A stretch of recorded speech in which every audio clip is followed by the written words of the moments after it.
Y'all still with me? Yeah! All right. One more aspect about sports that I love is the spectators only get to see what goes on in that 60 minutes or the 4 quarters or the 9 innings or the 3 periods. They never get to see what goes on in the off season, all the dedication and the training and all that goes into, trying to accomplish that perfect season. So, I mean, you find yourself amongst a new team and you don't know each other, you don't know where you're gonna go, but you know you're all here for the same common cause, and that's to play the best ball, to make the best films, to make the best stage production that you possibly can, And I don't know much about life, but I do know that I am of no religion. I'm neither the mule nor among the cattle. I am not the herder, dog, or shepherd. I do know that we have access to heaven and hell in our lifespans, and have the ability to choose between a ladder and a hole, to climb, thus ascend to a higher form of self, or to fall along a brutally endless descent.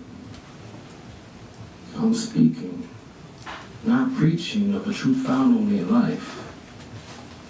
Nothing before, nothing after. Expectation of either is like trying to extend one's hand into a river. Lift a cup palm to the air and believe the still waters will stand for an eternity or so. We cannot hold that which slips away against our preference, whether to the skies or soils. It's the essence we wish to uphold. A simpler form of perception than only by distance from start to end. The progression of our lives, a string held over a meadow where milestones are lined as the tombstones of Arlington. Markers that indicate the death of self through succeeding wars. Conflicts fought without thought.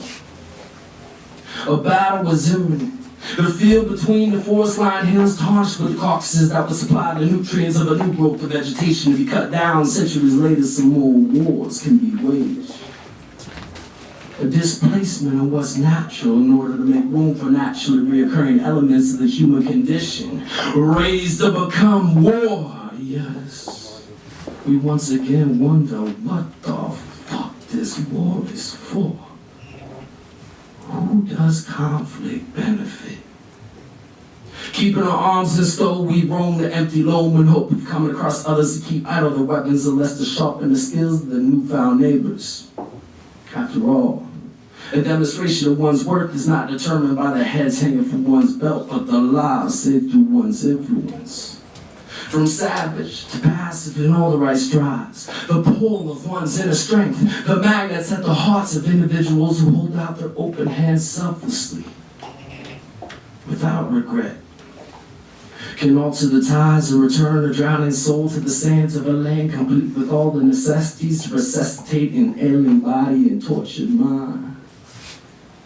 Set yourselves at ease.